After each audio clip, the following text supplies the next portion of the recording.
Egipto, tierra de pirámides, monumentos imponentes construidos en los albores de la historia. Monumentos que se han conservado hasta nuestros días, atrayendo a visitantes de todo el mundo. Muchos de estos visitantes vienen a Egipto para ver una pirámide en particular, la Gran Pirámide de Keops. Saben que las pirámides fueron incluidas hace mucho tiempo entre las 7 maravillas del mundo, las construcciones humanas más famosas de todos los tiempos. De las 7, solo sobrevive esta Gran Pirámide, pero la historia y la arqueología son capaces de contarnos la historia de las 7. 7 tesoros perdidos del mundo antiguo.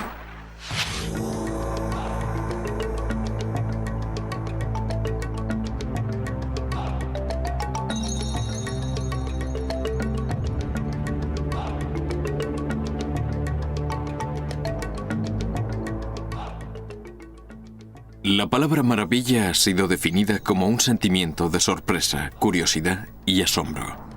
Dicha palabra también se refiere a cualquier cosa que provoque este sentimiento. Una construcción antigua como la Gran Pirámide es sin duda una maravilla. Aunque por supuesto no es la única. Incluso algunos edificios modernos han sido calificados de maravillas, por ejemplo la Torre Eiffel.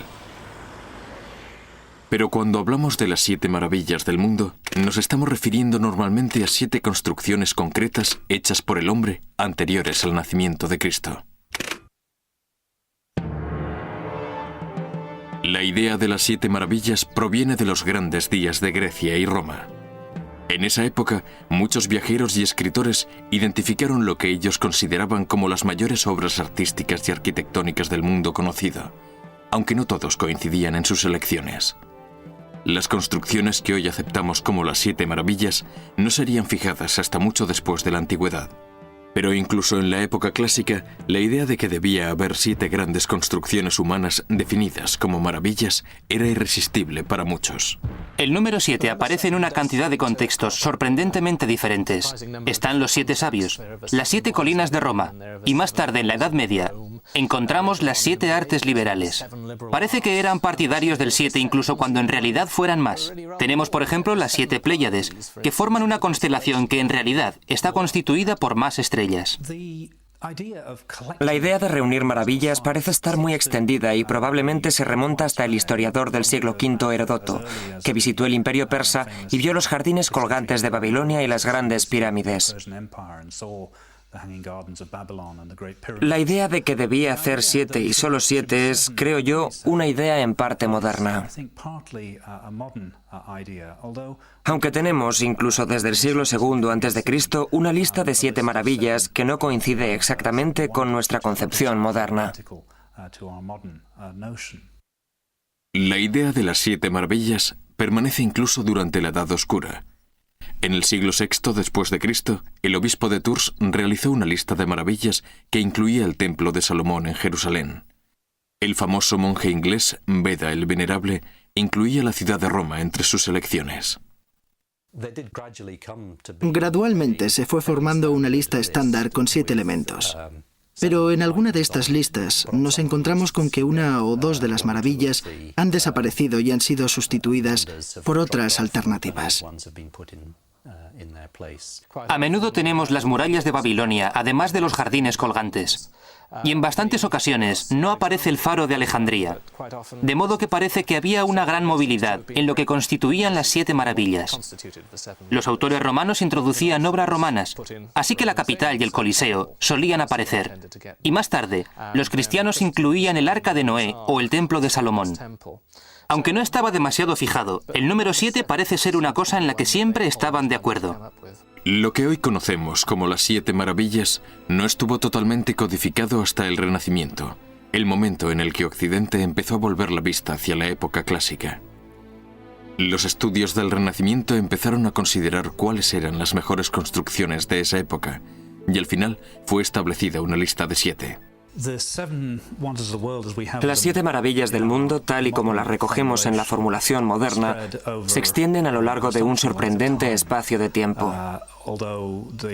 Aunque la primera en ser construida, la Gran Pirámide de Gizeh, pertenece a comienzos del tercer milenio y es con mucho la más antigua, todas las demás fueron realizadas en el primer milenio antes de Cristo.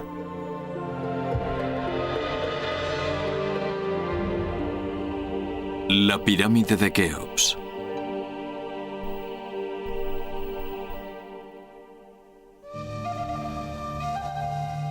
Desde el principio, ninguna lista de maravillas ha resultado creíble sin incluir las pirámides. Debido a su tamaño, su material y su edad, las pirámides son únicas entre los monumentos construidos por el hombre. La más grande, la pirámide de Keops en Gizeh, mide 138 metros de alto. Es el mayor edificio de piedra de la Tierra. Tiene 4.500 años de edad. En esa época, muchas comunidades humanas se encontraban todavía en la Edad de Piedra. La rueda acababa de ser inventada. Sin embargo, los egipcios ya poseían la habilidad necesaria para construir esas imponentes estructuras geométricas que se han conservado hasta nuestros días. Sabemos mucho acerca de la sociedad del antiguo Egipto. Los egipcios eran hábiles granjeros que cultivaban la tierra, fertilizada por la inundación anual del Nilo. Cultivaban trigo, cebada y fruta. También papiro, que convertían en pergaminos.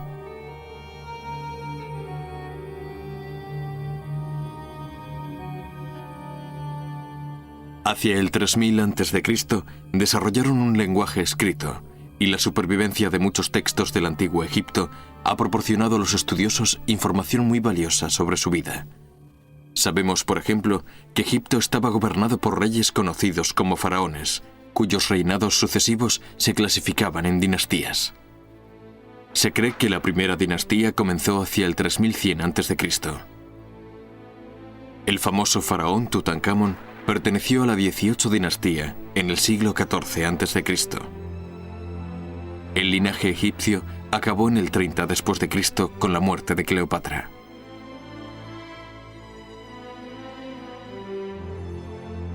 Las pirámides hicieron su aparición en la tercera dinastía con el reinado del faraón Djeser.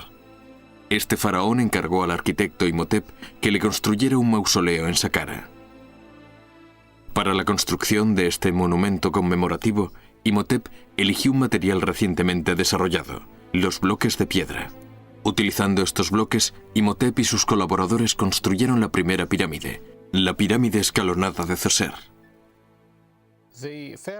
En la primera mitad del tercer milenio antes de Cristo, los faraones tenían monumentos muy elaborados, pero de un diseño bastante simple si los comparamos con las pirámides escalonadas que aparecieron más tarde. Consistían en una simple cámara funeraria subterránea, tal vez con algo de madera en la parte de arriba, y después un simple túmulo encima. También había una construcción llamada mastaba, que al parecer estaba basada en el dibujo de un banco, como los que podías encontrar a la salida de las tiendas, por ejemplo, algo que sigue siendo una estructura muy simple y plana que se situaba sobre el túmulo funerario. Bueno, pues la primera pirámide escalonada se basa también en la idea de un banco, solo que son muchos bancos, puestos unos encima de otros, cada vez más hacia adentro, de modo que vas obteniendo poco a poco una forma de pirámide, pero no tan igualada. La pirámide escalonada de Imhotep fue el comienzo de una tendencia imparable. Los faraones que siguieron a Zoser querían tener su propia pirámide. La pirámide de Snefru, el primer rey de la cuarta dinastía, fue la primera en la que se rellenaron los gigantescos escalones, produciendo la forma regular de pirámide que es más familiar para nosotros, y la pirámide encargada por su hijo adoptó también este nuevo diseño. Pero esta pirámide se haría más famosa por su magnitud que por su diseño. El hijo de Snefru fue el faraón Khufu. Sin embargo, Khufu es más conocido por la versión griega de su nombre, Keops. La mayor de todas las pirámides fue construida en nombre de este faraón cerca de lo que es el actual Cairo. Se trata de la primera de las 7 maravillas del mundo, y probablemente la mayor de todas, la pirámide de Gizeh. Ahora estamos frente a la gran pirámide que fue construida por el rey Keops, el segundo rey de la cuarta dinastía, anterior al 2600 a.C. Se considera un milagro o la maravilla de las 7 maravillas del mundo, pues se ha conservado hasta hoy. Esta es la más grande de todo Egipto, que en realidad posee unas 96 pirámides. Pero la más interesante y la más famosa es sin duda la Gran Pirámide del faraón Keops. Diseñada por el primo del faraón, el visir Gemón, y construida en un periodo de 30 años, las proporciones de la Gran Pirámide son sobrecogedoras. Mide 138 metros de alto y 227 de lado. La diferencia entre el lado más largo y el más corto es solo de 20 centímetros. Fueron utilizadas unas 2.300.000 piedras para construirla. Cada una de ellas pesaba por lo menos 2 toneladas. Hasta el siglo XIX era la construcción hecha por el hombre más alta de toda la Tierra. Hoy en día sigue siendo la construcción de piedra más alta, una montaña hecha por el hombre. En la Gran Pirámide, la cámara del rey se encuentra casi en el centro, un poco desviada. De hecho, y en la cámara donde fue enterrado se hallaba un enorme sarcófago. Ahora estamos en la tercera cámara, dentro de la pirámide de Keops, y en realidad es la que contenía el sarcófago del rey, que estaba hecho de granito. El tamaño de esta habitación es de unos 10 por 5 metros y está sellada por 9 planchas de granito de unas 400 toneladas extraídas de Asuán, a unos 1000 kilómetros al sur del Cairo. Y aquí es donde se descubrió el sarcófago del faraón, que fue encontrado vacío, sin una momia dentro, debido a que los ladrones de pirámides se habían llevado todo, incluso la momia del faraón Keops. Incluso hoy no podemos estar totalmente seguros de cómo fue construida la pirámide del rey Keops. Debieron desplegar toda una combinación de rampas y palancas utilizadas por miles de individuos que trabajaron tanto allí como en las muchas canteras repartidas por todo Egipto. El historiador griego Heródoto afirmó que fueron empleados 100.000 hombres para la construcción de la Gran Pirámide. Además, contó cómo trabajaban. Tras colocar las piedras de la base, elevaban las demás piedras hasta su lugar por medio de máquinas hechas con pequeños tablones. La primera máquina las levantaba desde el suelo hasta el primer escalón. Allí había otra máquina que recibía la piedra y la transportaba hasta el segundo escalón. Y desde allí, una tercera máquina la llevaba todavía más arriba. El método de construcción empleado ciertamente consiguió sus objetivos. A comienzos del tercer milenio, este monumento del tercer milenio antes de Cristo todavía perdura. Es con mucho la más antigua de las 7 maravillas del mundo.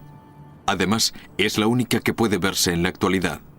Sin embargo, gracias a los escritos de los historiadores clásicos como Heródoto, Filón, Estrabón y Plinio el Viejo, y a los más recientes esfuerzos de los arqueólogos, también puede ser contada la historia de esos otros 6 monumentos. Los jardines colgantes.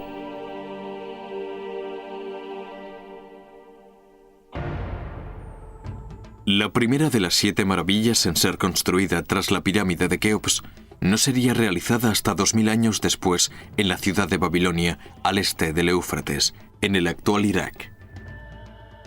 En los siglos VI y VII a.C., Babilonia era una gran ciudad, famosa por sus imponentes murallas y por el monumento conocido como la Torre de Babel. Bajo el dominio del rey Nabucodonosor, Babilonia alcanzó la cúspide de su poder. Este rey bíblico es legendario, no solo por ser un gran general, sino también por ser un gran constructor. El constructor de la segunda maravilla del mundo, los jardines colgantes de Babilonia. Si las fuentes clásicas son correctas, los jardines colgantes fueron construidos hacia el 600 a.C. Nabucodonosor era el rey en aquella época. Y de hecho, él es el responsable de muchos otros edificios. Actualmente podemos deducir por los restos conservados que en aquella época Babilonia era la mayor ciudad jamás construida. Según los historiadores griegos posteriores como Beroso, los jardines colgantes fueron construidos para la esposa de Nabucodonosor, Amitis. Ella procedía de Media, que era un país montañoso. Y cuando se instaló allí, se sentía un poco desgraciada porque no estaba rodeada de un paisaje montañoso. Para alegrar su espíritu, el rey ordenó la construcción de una montaña viva que le recordará su tierra natal. Tal como son descritos por los historiadores de la antigüedad, los jardines colgantes debieron ser una obra impresionante. Construidos sobre una base de piedra de unos 120 metros cuadrados, consistían en varias terrazas escalonadas que se elevaban hasta una altura de 50 codos, aproximadamente 24 metros. Este diseño en terrazas explica el término de colgantes. Hablando con precisión, los jardines no colgaban, sino que se descolgaban desde una terraza a otra. Los relatos acerca de los jardines colgantes difieren bastante unos de otros. Una cosa en la que parecen estar de acuerdo es en que había unas terrazas ascendentes con jardines. Parece que se trataba de una serie ascendente de galerías con los jardines plantados encima. Y una de las fuentes habla de cómo entraba la luz en esas galerías, de modo que en sí mismas constituirían casi una estructura de pabellón.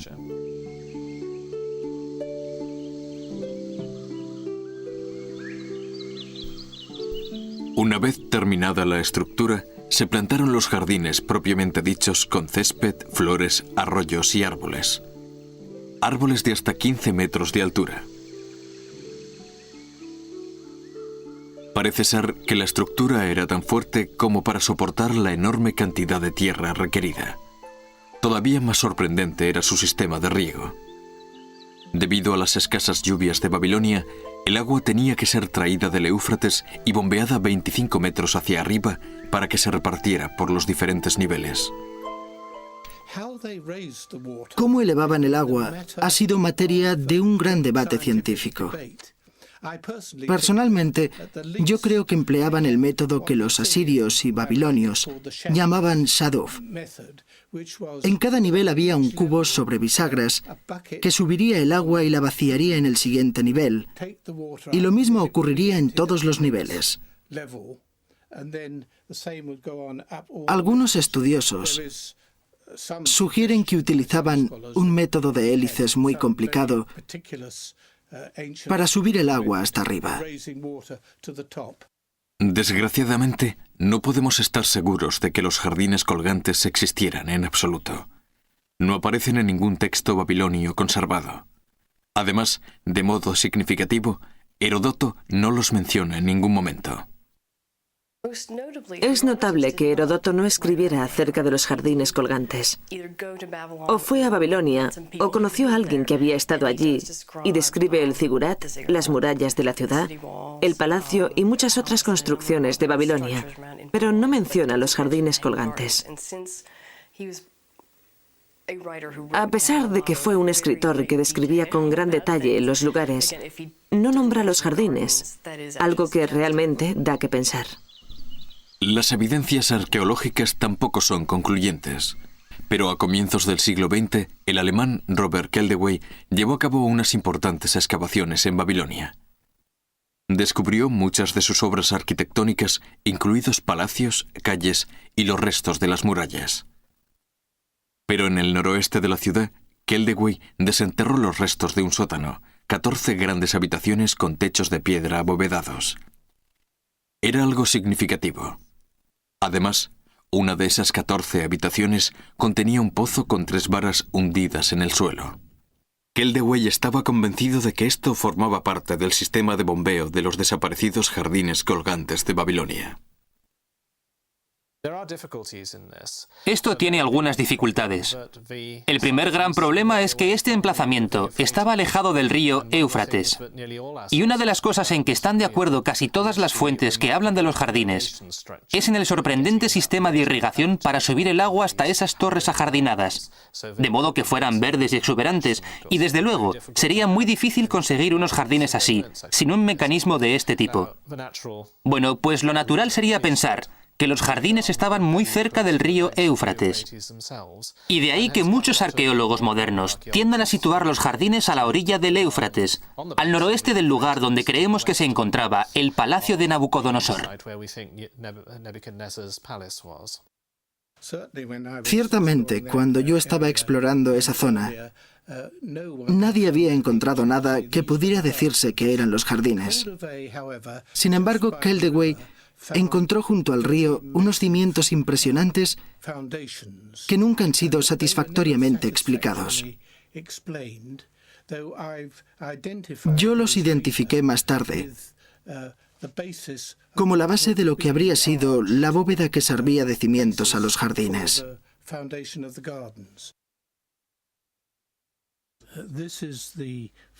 Esta es la fotografía del edificio abovedado de Keldewey, justo al norte de las murallas. La propuesta actual para los jardines colgantes está justo en el horizonte, aquí, junto al río Éufrates.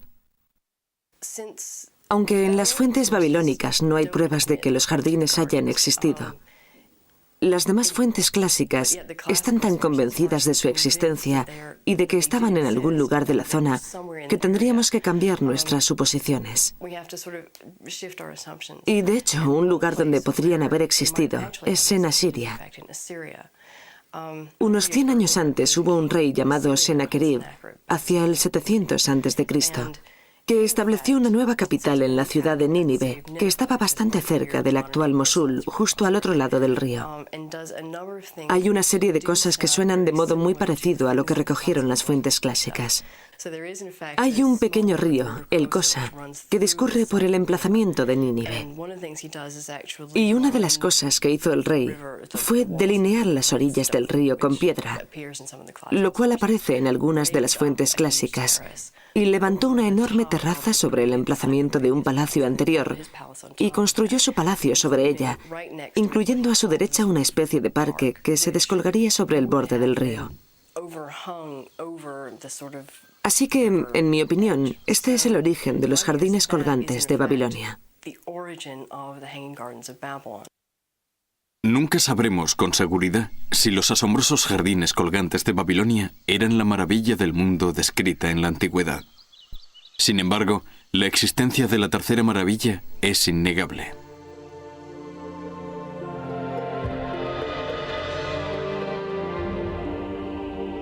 La estatua de Zeus.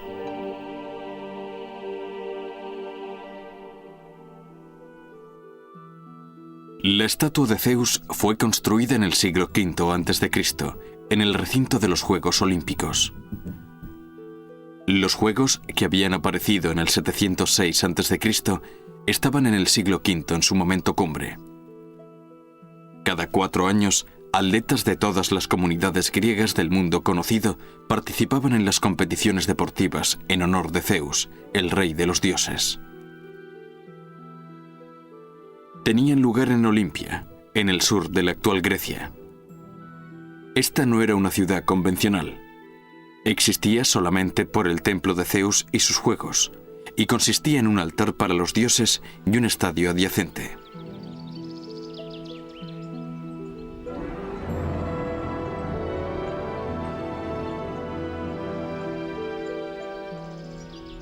Fue aquí, en el 456 a.C., donde el arquitecto Libón construyó el templo de Zeus, un elegante edificio de estilo dórico, el que era más popular en esa época en Grecia. Aunque era impresionante, pronto se vería ensombrecido por un objeto situado en su interior. Poco después de la construcción del templo, las autoridades de Olimpia decidieron encargar una estatua monumental del mayor de los dioses para colocarla en el templo. Contrataron a Fidias, un escultor que también trabajó en el Partenón de Atenas. Le entregaron los recursos necesarios para realizar una obra de arte monumental. Estos recursos, combinados con el genio de Fidias, tuvieron como resultado la tercera de las maravillas del mundo, la estatua de Zeus.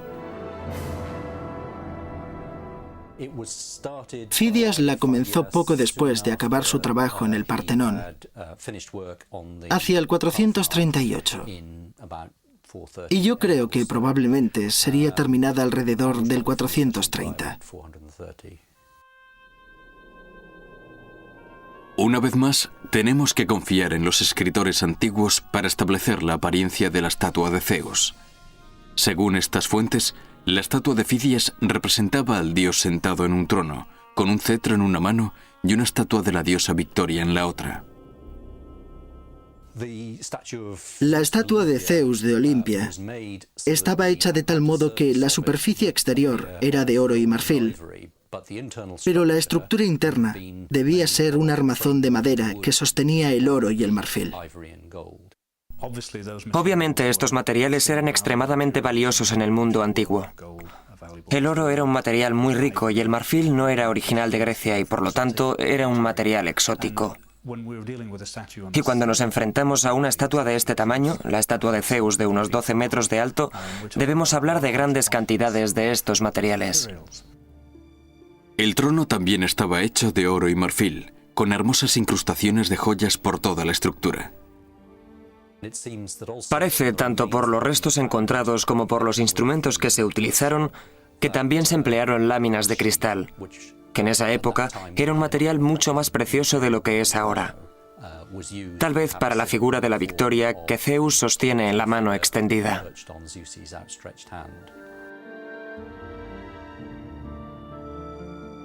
Más impresionantes todavía eran las proporciones de la estatua.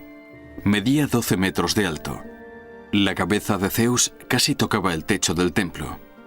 Estrabón se quejaba de que si Zeus se pusiera alguna vez en pie, arrancaría el tejado. Otros opinaban que Fidias había conseguido mostrar la majestad de Zeus. Desgraciadamente, no se conserva ninguna representación visual contemporánea, excepto las monedas. Sabemos que durante cientos de años, los visitantes de Olimpia se maravillaron ante la obra de Fidias.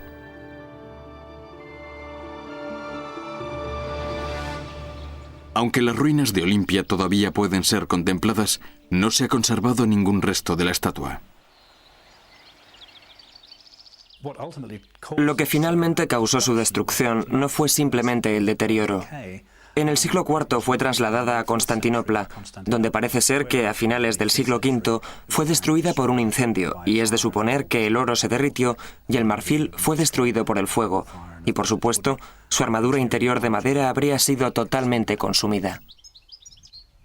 Sin embargo, sobrevivieron algunos restos del templo, y en 1958 los arqueólogos alemanes desenterraron los instrumentos utilizados por el autor de la gran estatua. Además, descubrieron una taza rota. En ella aparecía grabada la frase «Feidio eimi», pertenezco a Fidias. Un mensaje enviado a través de milenios por el creador de una de las 7 maravillas del mundo.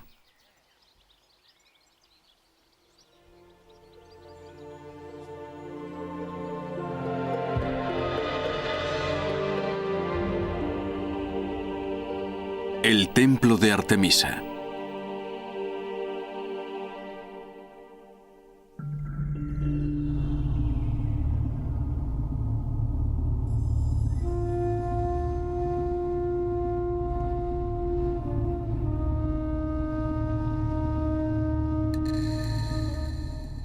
El culto a los dioses como Zeus desempeñaba un papel muy importante en la vida cotidiana de las civilizaciones antiguas y las diferentes comunidades adoraban a dioses diferentes.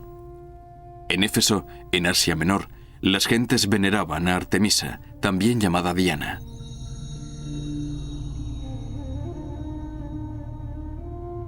Era la diosa de la fertilidad y a menudo se le representaba cargada de huevos.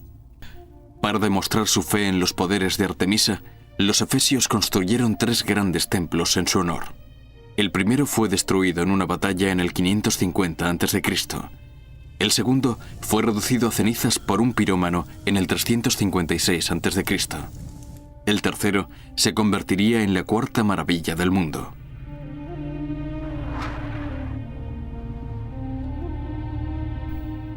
Según Plinio el Viejo, el tercer templo de Artemisa era una imponente construcción rectangular de mármol. Medía unos 130 metros de largo y 69 de ancho. No menos de 127 columnas se elevaban 18 metros en el aire hasta el tejado desde la enorme plataforma base del templo. Si el relato de Plinio es exacto, el templo cubría un área 4 veces mayor que la del Partenón de Atenas. El Partenón está rodeado por un simple peristilo dórico. El templo de Artemisa estaba rodeado por una doble columnata de columnas jónicas, el estilo de columna más complicado, con su capitel de volutas. Y además, a ambos lados del templo había varias filas de estas columnas. Así que el efecto sería como un bosque de esas altas columnas jónicas que harían parecer el edificio mucho más monumental y mucho más impresionante que el Partenón.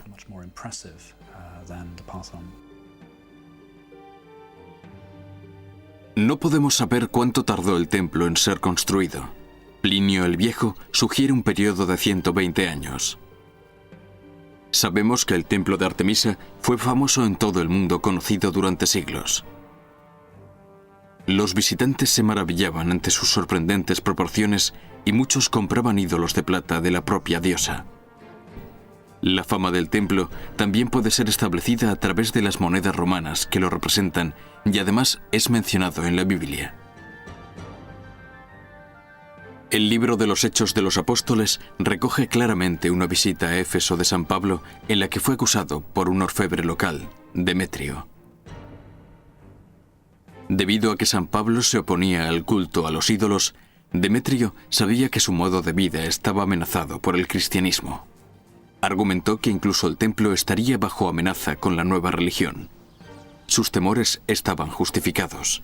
2 siglos más tarde, el templo fue destruido, no por los cristianos, sino por los godos. El templo fue destruido en el siglo III después de Cristo y no volvió a ser construido. Era una obra demasiado cara y además el ascenso del cristianismo lo hacía cada vez más inapropiado. De modo que permaneció así a las afueras de la ciudad de Éfeso y no es sorprendente que comenzara a utilizarse como cantera. A lo largo de los siglos, su emplazamiento se fue hundiendo en el lodo pantanoso de la zona. Sin embargo, su recuerdo sobrevivió, y a finales del siglo XIX, un arqueólogo británico, John Turtelwood, decidió buscar sus restos físicos. En 1986, tras 7 años de búsqueda, tuvo éxito. Cuando empezó a excavar, se encontró con que los restos eran decepcionantemente pequeños. Fue capaz de desenterrar una parte considerable de la plataforma, pero estaba desmantelada hasta un nivel muy bajo. Halló la base de una columna con un poco del fuste todavía en su sitio y los cimientos que indicaban el lugar de 1 o 2 más, pero en general, los restos in situ eran muy decepcionantes.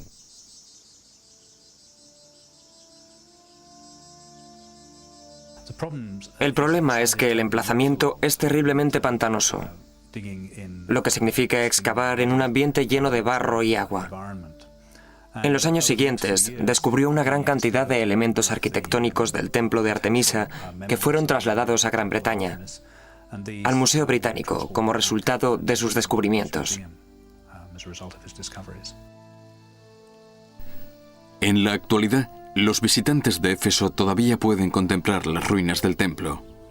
Una sola columna marca el emplazamiento de una de las maravillas de la antigüedad. Solo podemos imaginar la impresionante estructura que una vez se alzó allí. La quinta maravilla requiere un esfuerzo similar de la imaginación.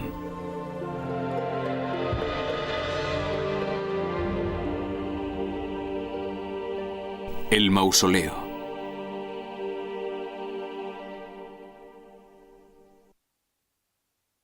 En Halicarnaso, tan solo 80 kilómetros al sur de aquí, unos cimientos excavados y unas pocas piedras dispersas son lo único que queda del mausoleo, un edificio dedicado a un rey que gobernó hace 24 siglos. Era el rey Mausolo, y gobernó la entonces ciudad-estado de Halicarnaso desde el 377 hasta el 353 a.C.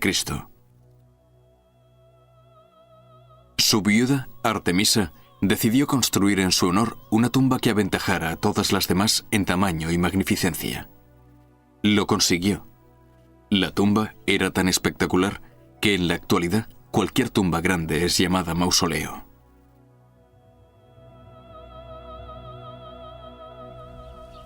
Al igual que ocurre con las otras maravillas de la antigüedad, no podemos estar completamente seguros de las dimensiones del mausoleo, pero una vez más, Plinio el Viejo nos proporciona una descripción de gran valor. Según él, consistía en una imponente base de piedra con una circunferencia de unos 135 metros. Sobre esta base se levantaban 36 columnas que soportaban el tejado, diseñado como una pirámide escalonada. En total, el edificio medía 42 metros de alto. Pero el mausoleo tenía algo más que tamaño y arquitectura. Estaba esculpido por los mejores artistas de la época. La base estaba decorada con relieves escultóricos. Entre las columnas se levantaban esculturas exentas y un carro triunfal coronaba el tejado en forma de pirámide. Durante los siglos venideros, muchos visitantes acudían a admirar estas figuras como obras de arte con valor propio. Sorprendentemente, el mausoleo permaneció intacto durante mucho tiempo. Era ya el siglo XIII cuando un terremoto hizo que se derrumbara. El mausoleo de Halicarnaso se encontró también en muy malas condiciones cuando fue excavado en el siglo XIX. Parece que hasta el siglo XVI se había conservado bastante bien, pero entonces muchos de sus materiales fueron cogidos por los caballeros de San Juan de Malta, que poseían un gran castillo en Bodrum, ya fuera para construir el propio castillo o para hacer mortero para sostener los muros. De hecho, algunos fragmentos del mausoleo han sido hallados en el castillo, pero una gran parte simplemente han desaparecido para siempre. Charles Newton fue otro de los pioneros de la arqueología en las tierras clásicas, y en 1850 comenzó a estudiar el emplazamiento de Halicarnaso. Mediante sus excavaciones determinó la localización del mausoleo. Aunque en ese momento, es justo decirlo, no encontró ningún resto que permitiera reconstruir con algún detalle ese monumento en particular, solamente su localización y parte de la decoración escultórica que se le había aplicado. Las nuevas excavaciones de los 60 y 70 realizadas por el profesor Christian Jappeson de la Universidad de Dinamarca descubrieron por completo la plataforma sobre la que se levantaba el mausoleo. Averiguó muchas cosas sobre el modo en el que se había construido la cámara funeraria y cómo se cerró, y sobre los rituales que tuvieron lugar en honor de Mausolo tras su muerte.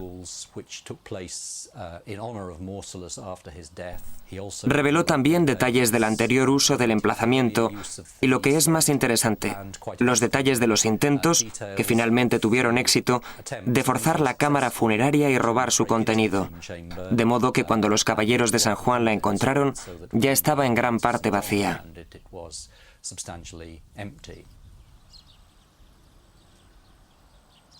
Por tanto, los estudiosos del mausoleo todavía pueden contemplar algunos restos físicos del monumento. Desgraciadamente, no ocurre lo mismo con la sexta de las maravillas del mundo situada en Rodas.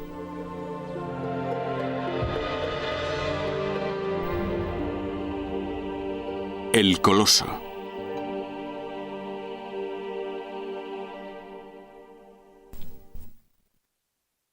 Una vez más, hemos de confiar totalmente en los historiadores de la época para obtener una idea de lo que fue el Coloso de Rodas. Rodas se encontraba no lejos de Halicarnaso, más allá de las costas de Asia Menor. Sabemos que el origen del coloso está en un conflicto de fines del siglo IV a.C. Fue durante el periodo caótico que siguió a la muerte de Alejandro Magno, cuando su imperio quedó dividido en 3 de sus generales, Ptolomeo, Seleuco y Antígono. Cuando Rodas decidió apoyar a Ptolomeo, Antígono envió a su hijo Demetrio para que tomara la ciudad. Llegó con un ejército de 40.000 hombres y puso sitio a Rodas, atacando las murallas de la ciudad desde una torre de asalto de 45 metros de altura. Rodas resistió el asedio valientemente y Demetrio abandonó la isla, dejando allí la torre. La idea de que el coloso fue construido sobre el armazón de la torre de asalto que Demetrio había dejado es difícil de sostener, porque la torre estaría construida sobre un armazón de madera, mientras que parece ser que el coloso tenía un armazón de hierro bajo las láminas de bronce. Y también porque la torre de asalto tendría una gran base que iría disminuyendo hacia arriba, mientras que las estructuras de cualquier figura humana razonable tiene una parte baja relativamente estrecha que se ensancha en las caderas, de modo que la forma tampoco sería la misma. Parece más probable que la torre de asalto y aún más el equipo militar dejado por Demetrio fuera vendido por los habitantes de Rodas y que el dinero del botín de guerra fuera empleado en la construcción del coloso como monumento a su victoria. La estatua representaba al dios Helios. Era un gigante y fue llamado con una antigua palabra que significaba estatua. Una palabra que posteriormente sería aplicada tan solo a estatuas de gran tamaño, coloso.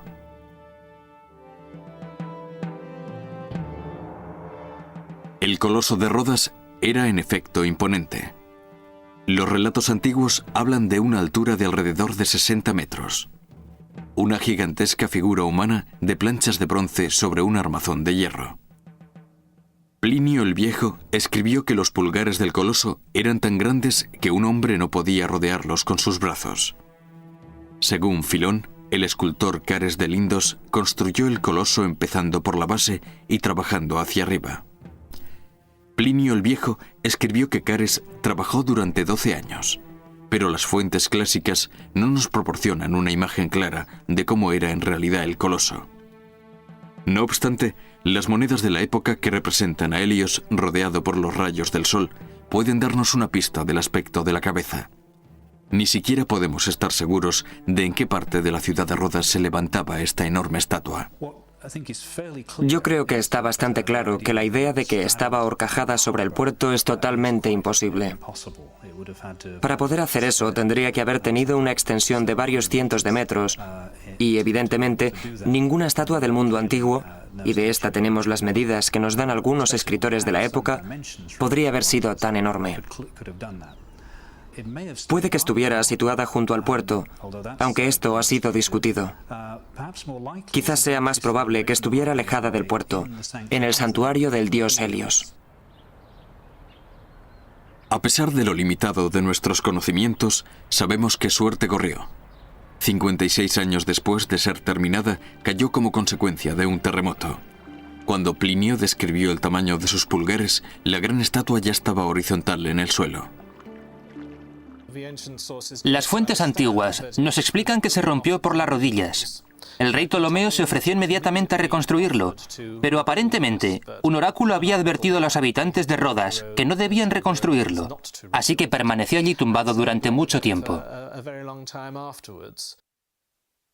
Incluso en esa posición, siguió siendo una atracción hasta el siglo VII después de Cristo, cuando las incursiones árabes se llevaron las ruinas que quedaban, sin dejar ni rastro de una de las más misteriosas de las 7 maravillas del mundo.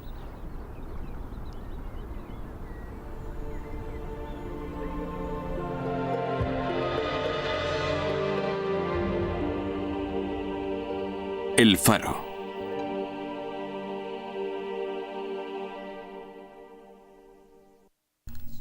La destrucción en un terremoto sería también el destino de la última maravilla, situada al otro lado del Mediterráneo desde Rodas.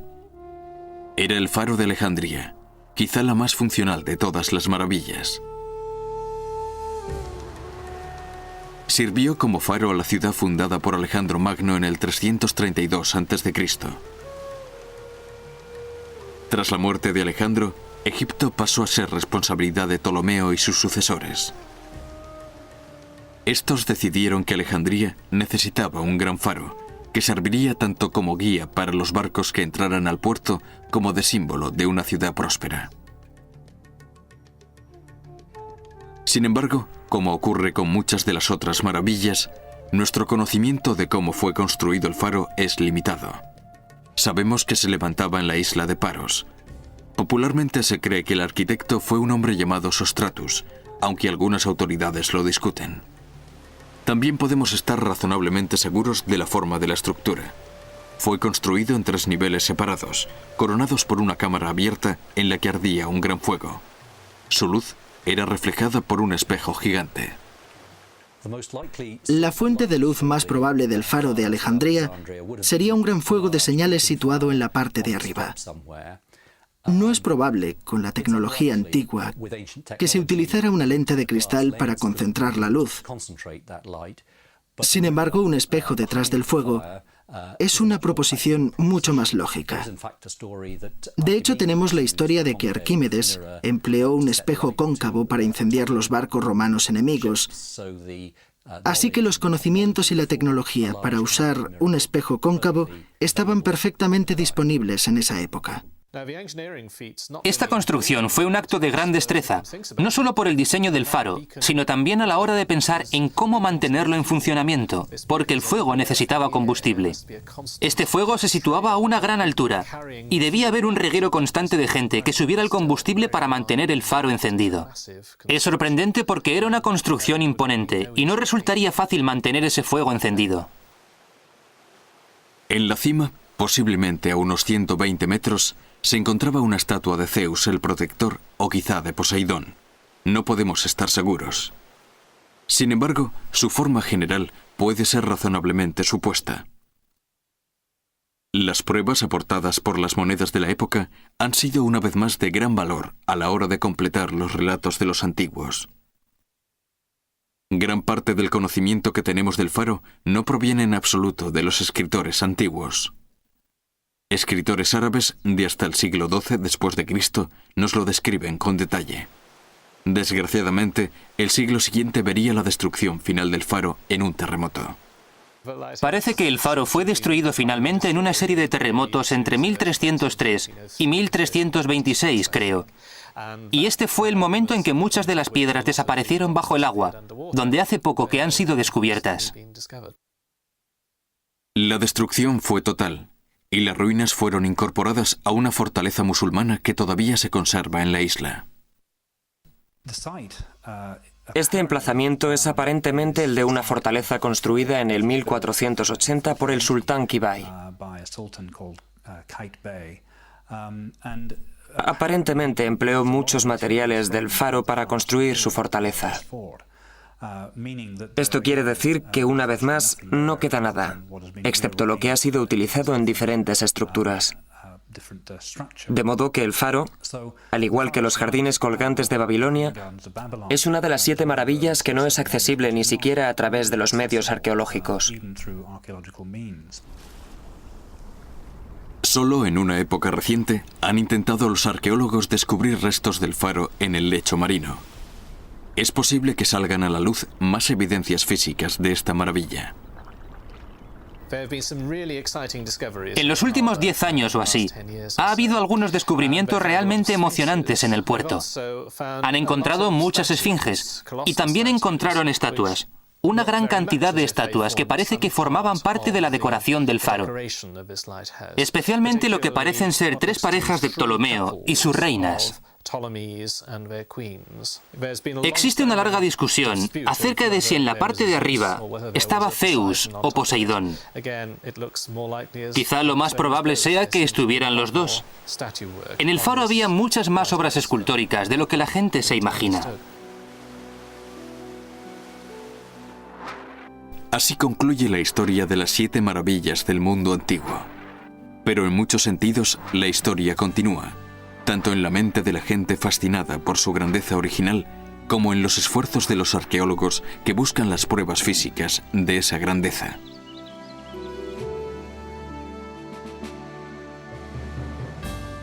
Pero para señalar el aspecto más notable de esta historia, debemos volver a viajar hacia el sur, desde Alejandría hasta la Gran Pirámide de Keops.